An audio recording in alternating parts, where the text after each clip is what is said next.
이번에 여야 전직 의원과 함께 정치권의 가장 뜨거운 쟁점에 대해서 양측의 이야기를 들어보는 여의도 정치 외전 시간입니다. 신경민 전 더불어민주당 의원, 신성범 전 새누리당 의원 두 분 모셨습니다. 어서 오십시오. 네, 반갑습니다. 안녕하세요. 네. 여당이 김만배 신앙님 허위 인터뷰 의혹으로 이제 강공을 펼치고 있습니다. 대선 당시 때 윤석열 후보를 대장동 몸통으로 만들기 위해서 뉴스 공작이 펼쳐졌다 이런 의혹인데 가짜 뉴스를 이용한 희대의 대선 공작이다라는 게 이제 여당의 주장이고 이재명 대표는 조폭 20억 원을 자신이 받았다라는 그런 설이 진짜 정치 공작이었다면서 이제 적반하장이다 이런 입장입니다. 전체적으로 이제 가짜 뉴스로 선거 공작을 기획했다 뭐 이런 이제 의혹이 현재 나오고 있는 상황인데 두 분 이제 언론인 출신이신데 좀 어떻게 바라보고 계신지 네, 신경민 의원부터 들어볼까요? 21년 9월, 8월 정확하게는 8월 말부터 이 대장동이 기사화되기 시작하면서요. 네. 김만배 씨의 활동이 눈부시게 여러 언론사를 상대로 펼쳐진 것은 맞습니다. 근데 이 문제, 김만배 씨와 이 신앙님 씨와의 관계에 대해서는 잘 몰랐어요. 네. 근데 이게 9월 달에 인터뷰를 해가지고 이것이 말하자면 언론의 기사화가 된 것은 3월이거든요. 네. 근데 이걸 우리가 잘 몰랐어요.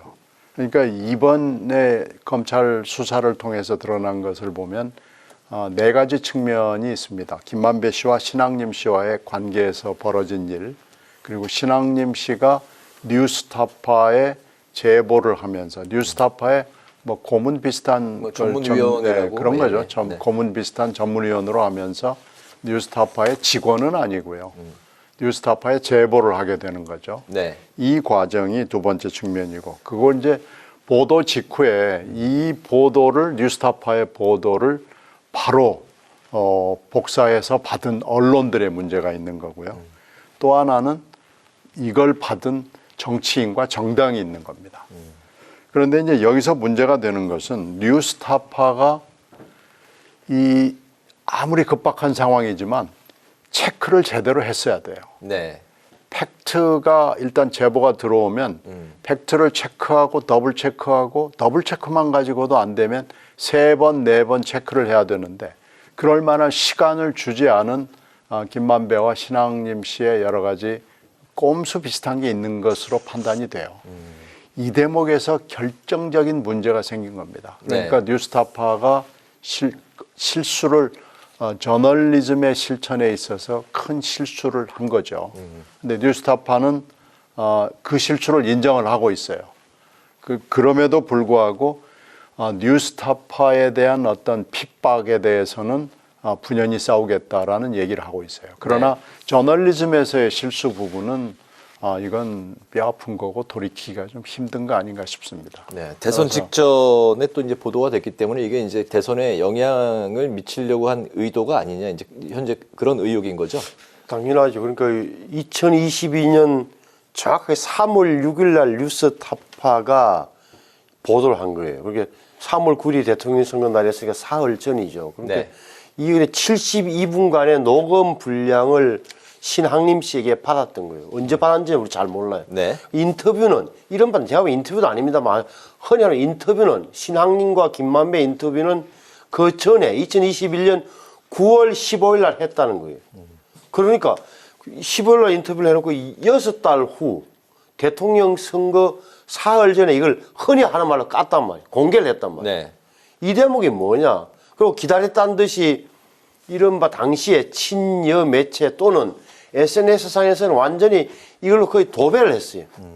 그러니까 대장동이라는 게 야당이 당시 여당이 주장했던 대로 윤석열 후보 책임도 많다. 윤석열 게이트 오히려 그런 뉘앙스로 계속 우리 말이 맞았다 이런 식으로 해서 뉴스타파 보도가 상당히 공중파도 타고 일반 뭐랄까 메이저 신문에도 보도가 다 됐던 이런 내용이에요. 그렇게 보자면 이 사흘이라는 시간은 정치권에서 아시는 대로 보도를 하기 좋고 반박은 새로운 팩트로 반박하기에는 애매모호한 게 사흘이라는 거예요.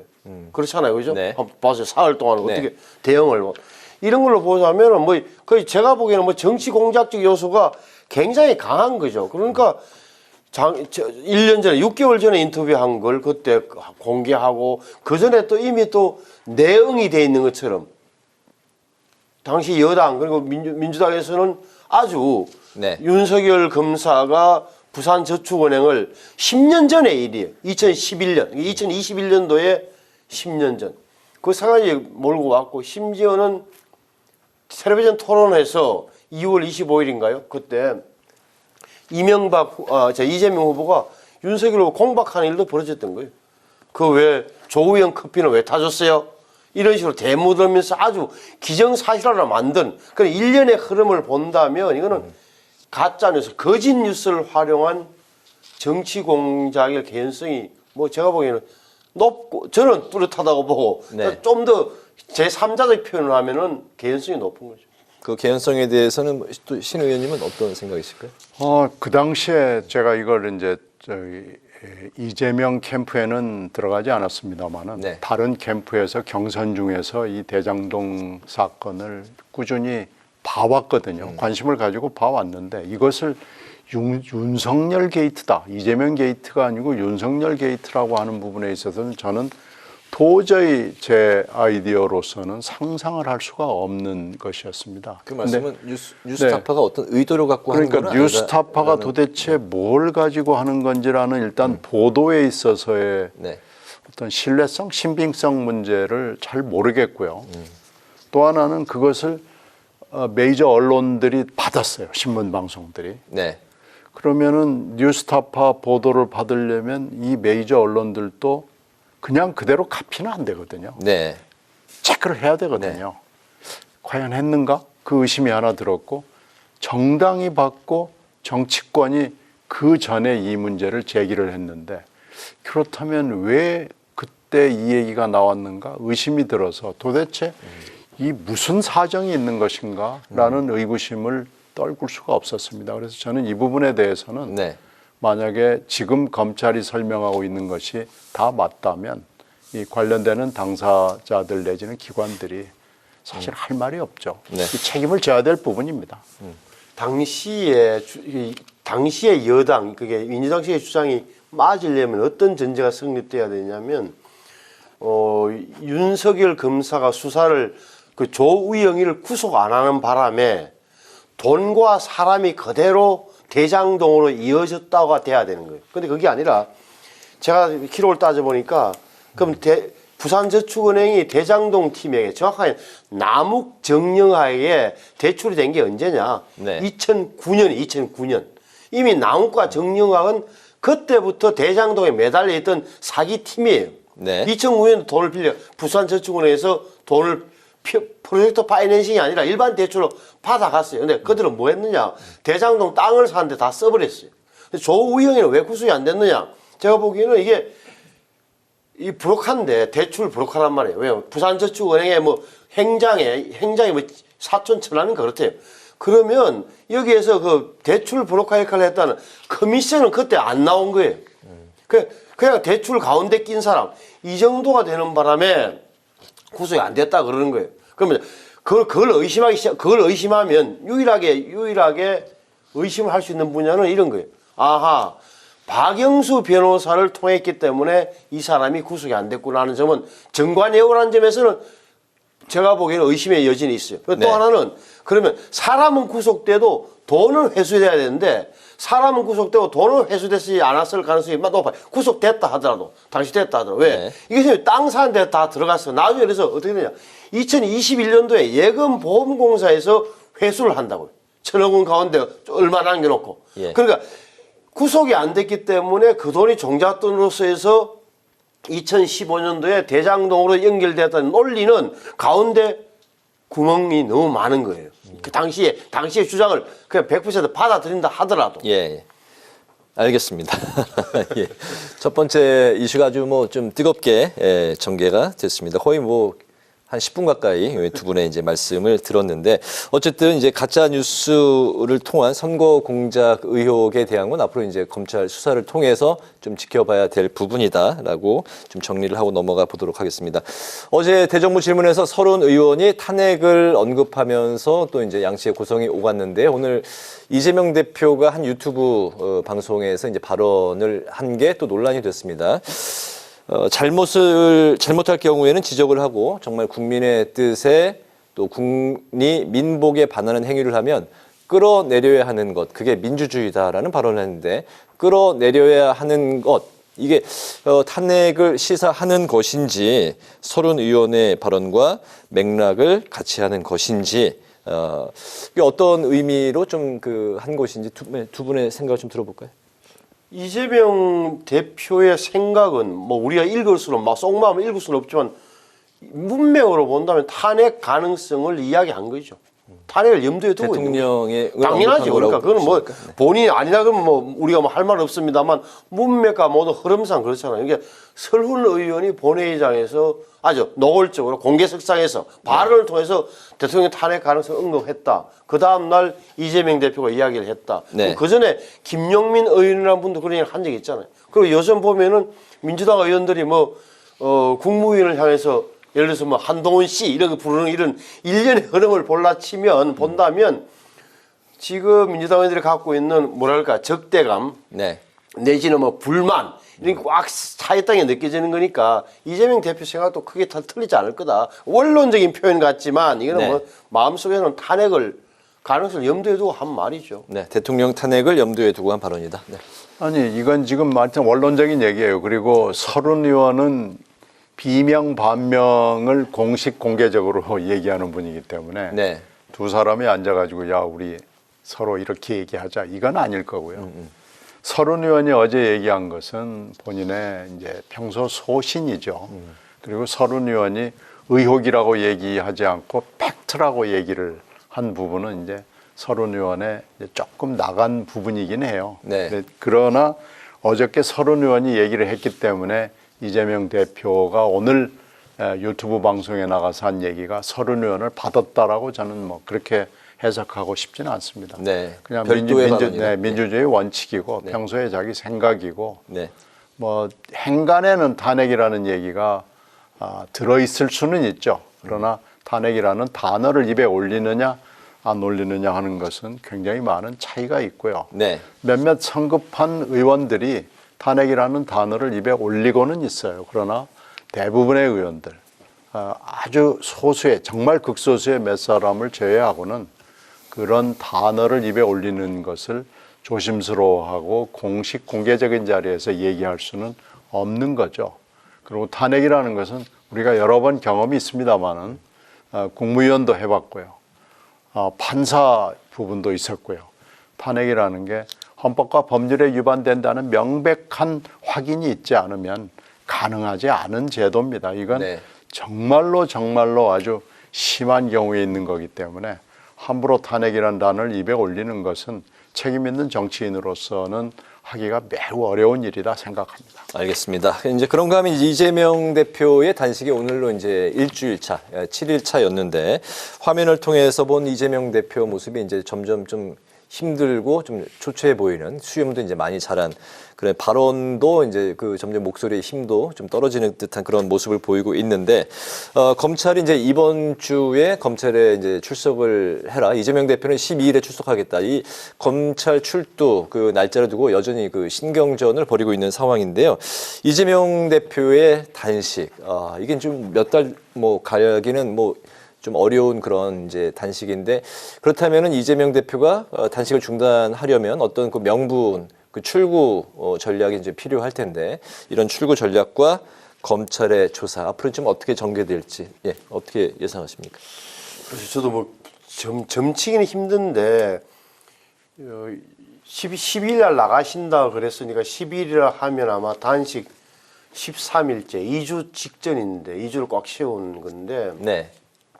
그때 글쎄 진짜 만약에 누워 계시거나 하는 지금 잠깐 반반 단식이잖아요. 반반. 이렇게 12시간은 단식 어떻게 보면은 밖에 나와 있고 12시간은 다른 활동을 하시는 것처럼 보여지는데 잘 모르겠어요. 다만 제가 보기에는 예측한다면 12일 날 그 전에 10일 전에 뭐 구급차에 앰뷸런스에 실려서 응급실로 가든지 아니면 아마 좀 검찰의 제 발로 네. 이재명 대표 당신 발로 걸어가기는 힘든 그런 건 아닐까 싶어요. 그러니까 12일 날 출두한다는 게 출석하겠다는 게 무슨 의미인지를 저는 뭐 잘 해석이 안 되는 그런 상황으로 보여져요. 그러니까 글쎄 다음 주 화요일쯤 될 텐데 다다음 주인가요? 네. 힘들지 않을까 조사를 받는 것 자체가. 12일이면 다음 주죠. 그렇죠. 저는 힘들 거로 보여지는데.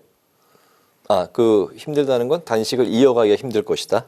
아니 그러니까 네. 그 전에 이미 출석을 하기가? 이미 이렇게 또 동조 단식도 하고 하겠지만 네. 다른 당원들이나 이런 식으로 하면 안 됩니다라고 이제 누워 있거나 이렇게 되면 앰뷸런스에 뭐 그 실려가시는 걸 그렇게 그 모습이 먼저 연출이라는 표현보다는 뭐 현재화 되거나 네. 아니면 버티더라도 자기 몸으로 일어나서 검찰에 자진 출석한다는 것은 불가능한 상황이 12일쯤 되지 않겠느냐 이렇게 보는 게 상식 아닐까요? 알겠습니다. 네. 또 본인은 굉장히 목숨을 걸 만큼 절박한 상황이다 이렇게 말을 하고 있네요. 그래서 단식이 이제 3, 4일이 첫 번째 고비가 있고요. 그 열흘 정도가 또 고비가 있다 그래요. 네. 그리고 이제 30일이 넘어가면 정말 목숨을 거는 겁니다. 그래서 단식을 해본 사람들의 경험이 대충 이렇고요. 네. 정말로 단식으로 목숨을 잃은 사람들 보면은 뭐 40일 정도의 목숨을 버린 사람도 있고 6, 70일 정도가 어떻게 보면은 목숨을 그냥 버리는 거예요. 그러니까 아마 그렇게까지 길게 가지는 어려울 텐데 네. 지금 제시한 12일 정도 되면은 열흘이 넘는 시점이잖아요. 네. 그러니까 아마 앉아 있는 것 자체가 굉장히 힘들 거고요. 네. 수원까지 가기도 쉽지 않을 겁니다. 그래서 지금 12일을 자꾸 얘기하는 것은 그것을 염두에 뒀다고 검찰이 판단할 겁니다. 오는 것도 힘들고 와서 앉아 있는 것도 힘드는 그런 상황이 될 거다라고 볼 거예요. 그래서 검찰은 이 12일은 도저히 못 받겠다. 이번 주 안에 바로 내일이라도 좀 나와달라. 이 대정부 질문이 있거나 없거나 이게 지금 중요하지 않지 않느냐라는 얘기를 하는 건데요. 네. 이 지금 3차 소환이잖아요. 이 3차 소환이 협상이 잘 될 것 같지는 않아요. 그래서 이재명 대표가 지금 제시하는 대로 11일, 12일 그 주에 뭐가 있다고 그러면은 이루어지지 못할 가능성이 굉장히 높죠. 이렇게 되면 검찰로서는 그러면 소환이 꼭 필요하냐라는 것을 고민할 수밖에 없는 단계가 다음 주 정도 되면은 뭔가 결론이 날 수밖에 없을 것 같고요. 네. 이렇게 되면은 소환이 없는 영장과 체포동의안 이것을 하느냐 마느냐는 결정을 아마 곧 해야 되지 않나 싶습니다. 소환이 없는 체포 동의안을 네. 어떻게 또 이제 진행이 될지 어쨌든 뭐 체력적인 한계에 점점 이제 갈 수밖에 없는 상황이라 다음 주가 좀 분수령이 될 것 같습니다. 대정부 질문을 이제 말씀을 하셨는데 오늘 그 이틀째를 맞았습니다. 어제에 이어서 이제 계속해서 이념 논쟁이 이제 불을 붙고 있는데 여당에서는 윤미향 의원의 조총련 행사 참여를 반국가 행위라고 이제 비난을 하고 있고 이제 또 야당은 김영호 장관이 모든 국민이 주권을 행사하면 무정부 상태다 이런 발언에 대해서 이제 문제 삼고 있습니다. 계속해서 이제 이념 논쟁이 불붙고 있는데 어떻게 보고 계세요? 그러니까 김영호 장관의 저 발언을 보니까 쿼트를 모든 국민이 5천만 국민이 직접 주권을 행사하면 이런 얘기, 직접이라는 표현을 많이 빼고 언론에서 이야기하던데. 네. 그러니까 이것을 갖다가 헌법을 부정한다는 논리로 몰고 가기에는 좀 협소해 보여요. 무슨 뜻이냐. 명색이 정치학자 출신인데 헌법 제1조 1항을 왜 모르겠어요. 이게 대의제 민주주의를 이야기한 거죠. 5천만 명이 다들 모든 주권을 직접 행사한다면 무정부 상태라는 표현은 좀 앞서 나간 거고 무질서한 거다. 그래서 대의제 정치, 그러니까 결국은 선거를 통해 위탁받은 권력 위임자들이 움직이는 게 대의제 정치다. 이런 얘기를 하려고 했던 거 아닌가. 상처로 본다면 표현이 좀 맥락 없이 그냥 다이렉트로 전달된 측면이 있는 거지. 이걸 가지고 반헌법적 발언이다. 헌법을 무시하는 거냐라고 공격하기에는 헌법을 부정하는 거 보기에는 제가 너무 좀 궁색한 것 같아요. 그러니까 그걸 모를 리가 있겠어요. 네. 그 정도요. 네. 뭐 그 윤미향 의원의 그 행사 참여에 대해서는 그러니까 본인이 설명을 하는데, 그러니까 그날 11시 반부터 앞부분은 일조협회에서 한 게 맞아요. 일조협회라는 게 어떻게 보면은 일본과 조선협회라는 게 했겠는데, 네. 1시 반부터는 맹박하게 조총련에서 한 거라고요. 그럼 거기에 앞부분 이야기와 뒷부분을 섞어서 본인이 해명을 하는 것 같은데, 어찌됐건 적어도 저는 뭐 조총련 행사에 우리 대한민국 국회의원이 갈 수 있다고 봐요. 그러면은 통일부의 허가를 얻어가지고 내가 가서 한번 뭐 이야기를 한번 하겠다 그러면 바른 기회를 얻어서 축사 다음에 기념사를 한마디 하면서 뭐 이야기를 한다든지 우리 적어도 야당으로서도 뭐 말할 수 있는 부분 그 부분이 아니라 가서 뭐 조총련에 이용당하고 온 측면이 있는 거니까 입이 10개도 할 말이 없는 거죠. 네. 신고하지 않은 절차상에 이제 문제가 있다. 네.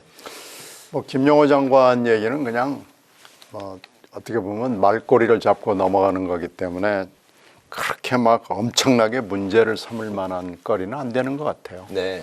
그리고 윤미향 의원 거는 이 홍범도 장군 거하고 좀 맥이 통하는 건데요. 홍범도 장군을 가지고 그렇게 시비를 걸었는데 결국 자유시참변이나 발치산 문제나 소련 공산당 입당 문제가 오히려 그 당시 20년대 상황, 30년대 상황이 해명이 돼버렸어요. 그래서 홍 장군은 시비를 걸려다 머쓱해진 거고요. 네. 하나 남은 게 소련 군복 입었다는 거예요. 그러니까 홍 장군은 완전히 지금 여당이 참패를 한 겁니다.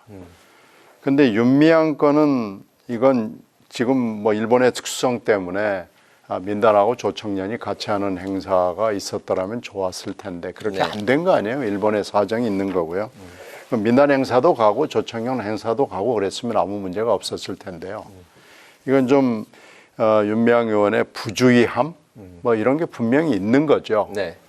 조금 더 치밀하게 여러 가지를 체크를 하고 갔더라면 하는 아쉬움이 있어요.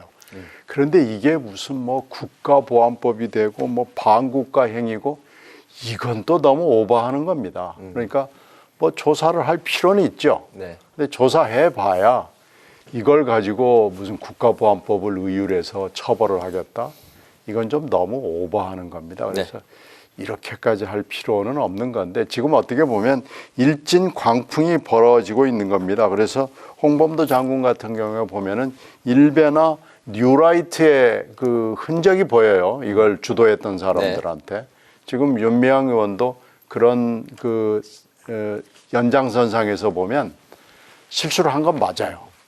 그리고 부주의한 것도 맞아요. 그러나 이걸 반국가 행위로 무슨 역적 처벌하듯이 하는 것은 그거 역시 오바입니다. 네. 실수했고 부주의했고 절차상의 문제가 있었다. 뭐 이 정도로 이제 정리하고 넘어가겠습니다. 오늘 이제 마지막 이슈가 이제 강서구청장 보궐선거에 대한 건데요. 총선 전초전을 띄고 있다. 뭐 이렇게 이제 의미 부여가 되고 있습니다. 오늘 그 민주당이 진교훈 전 경찰청 차장을 후보로 정했고요. 과연 이런 상황에서 이제 과연 국민의힘이 김태우 전 구청장을 다시 내세울 것이냐가 이제 관심사입니다. 그 여당 안에서는 이기면 대박이고 또 이제 한 자릿수로 지면 선방이다 이런 이제 그 분위기인데 그 진 후보자는 운동장에서 퇴장한 사람이 다시 운동장에서 선수로 뛸 수는 없다 이런 입장을 밝혔습니다. 강서구청장 선거 이제 10월 11일 한 달 후로 다가왔는데 뭐 좀 어떻게 전개가 될까요? 그래서 지금 어떻게 보면 민주당 입장에서는 맞춤형 공천을 염두에 둔 거죠. 틀림없이 여당이 공천을 하거나 안 하거나 간에 네. 김태우 전 구청장은 나올 걸로 지금 판단이 되고요. 공천을 한다면 하는 대로, 그 무소속으로 나오면 나오는 대로 맞상대가 될 것이 분명하니까요. 일단 뭐 책임론을 부각하기 위해서도 맞공천을 하기 위해서는 지금 깨끗한 경찰 출신, 그래서 경찰과 깨끗한 경찰과 어떤 범죄자 그리고 사면복권은 받았지만 이번 선거의 책임자 네. 이런 개념으로 해서 한번 뛰어볼 만하다, 맞붙어 볼 만하다, 승산이 있다 이렇게 지금 민주당은 판단하고 있습니다. 네. 전략공천이 됐는데 뭐 어떤 의견이실까요? 김태우 전 구청장이 아마 국민의힘 후보가 되겠죠. 그러니까 절차는 밟아야 될 겁니다. 지금 이미 예비후보 등록을 한 후보가 2명인가 더 있기 때문에 경선을 해서 뭐 경선 결과는 아마 가장 이름이 알려진 김태우 전 구청장이 후보가 될 텐데 이렇게 보면 당내에서는 사실 뭐 고민은 많았던 거예요. 하지만 저는 계속 이야기했습니다만 명분은 내는 게 맞아요. 그런 성패와 상관이 크게 없다고 성패와 상관없이 무슨 말이냐. 네. 적어도 여기에서 진다고 해서 이기면 좋지만 진다고 해서 이게 뭐 당에 큰 타격이 있는 것처럼 이야기하는 거 제가 보기엔 약간 호들갑스러운 반응이에요. 이거는 이때 민심은 오히려 좀 더 살핀 다음에 수도권 전반에 대해서 좀 당을 뭐랄까 쇄신하고 이런 흐름으로 쇄신하는 방향으로 흐름을 잡아가는 게 낫지. 네. 후보를 안 낼 경우에 그 데미지는 더 커요. 그래서 저는 오히려 후보를 내는 게 맞다. 다만 이 김태우 후보가 나가야 되는 저는 생각은 달랐지만 이제 이 당에서는 어쩔 수 없는 거다. 한번 뭐 당당하게 붙어보는 수밖에 없다. 이게 아마 국민의힘의 지도부 생각 아닐까 싶어요. 알겠습니다. 뭐 이제 10월 11일 뭐 선거가 이제 한 달여 남은 상황이고 앞으로 이 그 보궐선거에 대해서는 또 이야기가 계속해서 나올 것 같습니다. 그때 또 이야기를 논의하기로 하고요. 오늘 여의도 정치회전은 이제 마칠 시간이 됐습니다. 지금까지 신경민 전 더불어민주당 의원, 신성범 전 새누리당 의원과 5가지 이슈를 함께 논의를 해봤습니다. 오늘 말씀 잘 들었습니다. 고맙습니다. 고맙습니다.